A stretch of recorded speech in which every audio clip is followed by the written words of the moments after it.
What up, though? What up, though? Sending shouts out to everybody that's tuning in to here. Like, comment, and subscribe. You know what they usually say. My thing is, tune in. If you like the content, it'll help me. It'll even motivate me to keep going and doing this while I'm doing like 1,000 other things. So we're gonna quickly go over this Trump situation and the grand cross that he had on the day that he turned himself in. And the day that he turned himself in was August the 24th, 2023.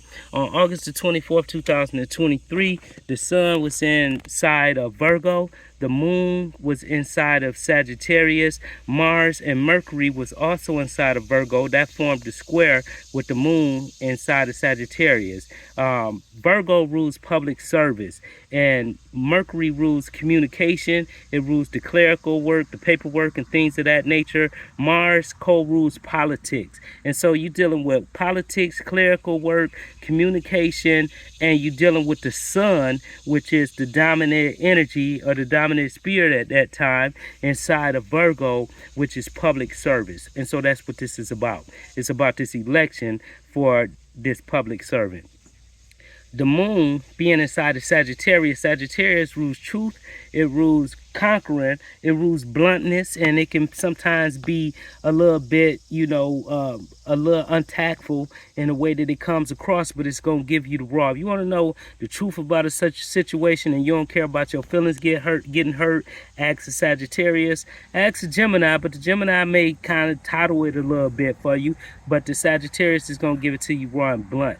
And so that's what we're dealing with the moon. But also we have Neptune and Saturn are both inside of Pisces, and with them being inside of Pisces rules secret plots, secret enemies, secret foes, and all of these are forming opposition to the sun, and they're forming a square to Sagittarius. But the thing that makes it a grand cross is Donald Trump's sun sign is Gemini, and so all of these are forming squares and oppositions to his sun.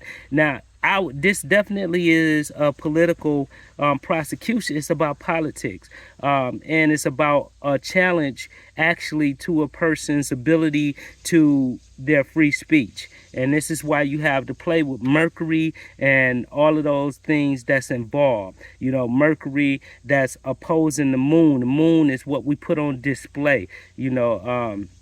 Not Mercury opposing the moon, but Mercury squaring the moon. If it's an opposition, then it's self-undoing. Case in point, the day that Donald Trump turned himself in, his sun was inside of Gemini, so he had an opposition with the moon, and so the undoing or his own doing was he determined the day he was going to turn himself in.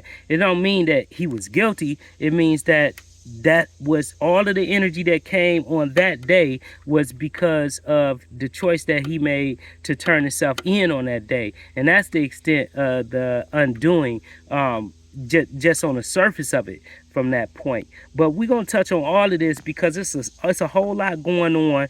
The last time we got a couple of planets that the last time that they were in the position that they were in was during the American Revolution, during the announcements of the American Revolution becoming an international conflict. And so, yeah, we're going to touch on this, and we're going to get there. Until next time, don't forget, rule your stars and don't let your stars rule you.